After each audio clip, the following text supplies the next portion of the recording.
Bonjour à tous et bienvenue pour un nouveau tuto des locaux. Du coup, aujourd'hui, je me suis rendu compte que beaucoup d'entre vous ou n'utilisaient pas ou ne comprenaient pas à quoi servaient toutes ces choses-là, que c'était un petit peu obscur. Tous ces boutons, ce sélecteur, les micros, comment ça marche, à quoi ça sert, tout ça. Alors évidemment, c'est important de jouer de la guitare et de savoir en jouer, je dirais même que c'est l'essentiel. Maintenant, quand on commence à savoir jouer quelques morceaux et à être un peu à l'aise dans le jeu musical proprement dit, c'est pas mal d'essayer de comprendre ça parce que en gros, c'est ce qui va nous permettre d'avoir, c'est un des outils, les potentiomètres et le sélecteur, qui vont nous permettre d'avoir un petit peu tout un tas de couleurs de sons différentes pour le style de musique qu'on veut jouer, pour le groupe dans lequel on joue, parce qu'en fait, ça peut servir de tout un tas de choses. On peut sculpter son son avec, on peut modifier complètement son son, on peut se démarquer de l'autre guitariste s'il y a deux guitaristes dans le groupe pour avoir deux sons vraiment différents pour que les gens fassent la différence quand vous êtes sur scène ou sur enregistrement, au final. Donc voilà, donc je commence. C'est une guitare qui est vraiment pour le coup un standard, une Stratocaster, avec 3 micros. Alors celle-ci a une particularité, elle a un micro double et 2 micros simples. Alors chez Fender, historiquement, on travaille surtout avec des micros simples. Et il se trouve que on a d'habitude, la plupart du temps sur une Stratocaster standard, 3 micros simples. Ce qui en fait une guitare très très polyvalente, qui permet d'avoir plein de sonorités très différentes. Avec une Stratocaster, on peut faire du rock, on peut faire de la country, on peut faire du blues, on peut faire du hard rock à la vintage, à la Deep Purple, tout ça. Beaucoup de styles de musique très très différents. Mais en plus, sur certaines strates modernes comme celle-ci, Fender a eu la bonne idée de mettre un micro double en aigu, ici, sur la position aiguë, qui pour le coup historiquement est plutôt la marque de fabrique de Gibson, les micros aigus. Donc en fait c'est juste bête et méchant, c'est 2 micros simples qui sont collés l'un à l'autre. Et comme les plots des aimants du micro sont inversés, c'est-à-dire qu'ils sont mis dans un sens puis dans le sens inverse là, c'est des micros qui sont bien parce qu'ils ont la particularité de n'avoir aucun bruit de fond. Donc même en mettant un gros son plein de saturation, on n'aura pas de bruit de fond. Leur deuxième grosse particularité, c'est d'avoir un son beaucoup plus plein que les micros simples, beaucoup moins expressif d'après moi, mais c'est un avis très personnel. Ils sont largement préférés par les gens qui font des musiques un petit peu extrêmes. Ça va du rock évidemment au métal et à tous les styles,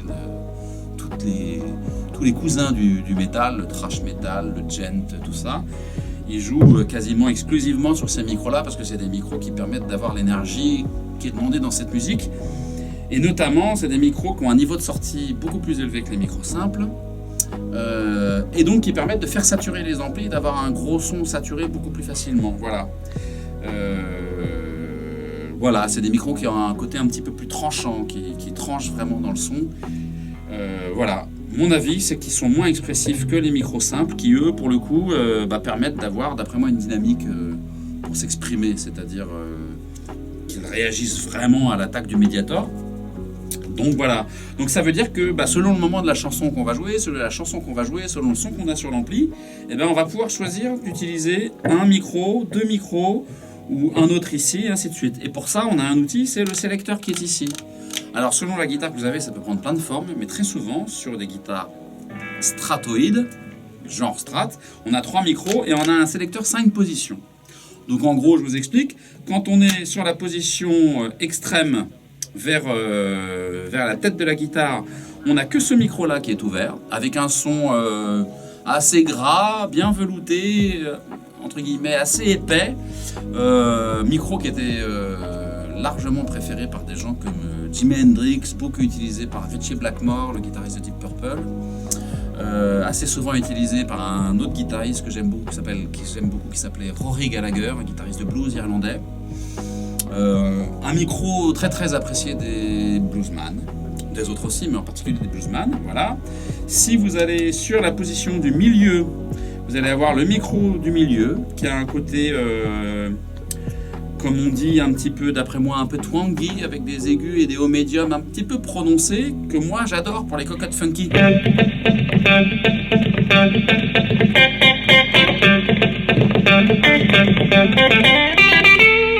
Voilà.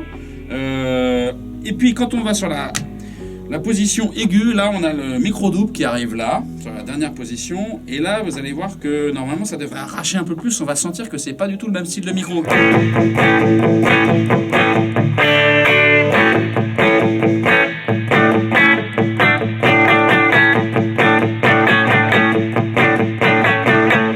Et alors je trouve que ça se ressent encore plus quand on fait des petits plans solo.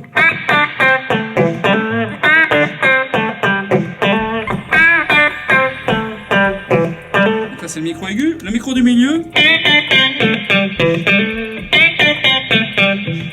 on pourrait dire un peu creusé en fait dans les médiums, on pourrait dire ça. Le micro grave, plus velouté, plus doux, un peu plus épais, entre guillemets plus grave. Et puis on a deux positions dont je ne vous ai pas parlé encore. Donc la position intermédiaire qui permet d'avoir ces deux micros ensemble. Position, je dirais, en ce qui me concerne en tout cas, position rêvée pour jouer des cocottes funky.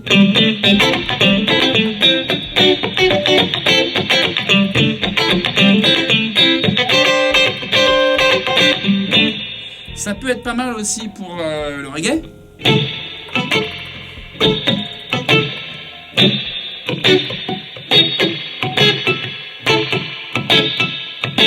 Ou pour la soul, le genre de musique où on a besoin d'un son sec, précis,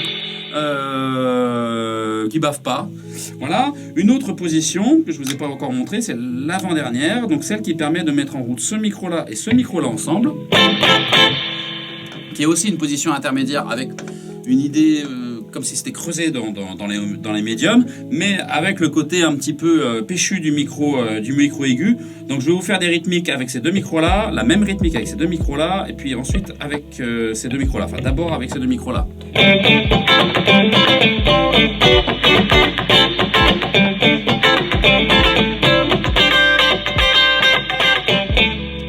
Donc la position intermédiaire, micro médium, micro aigu. Puis là, la position intermédiaire avec les deux micros simples. Qui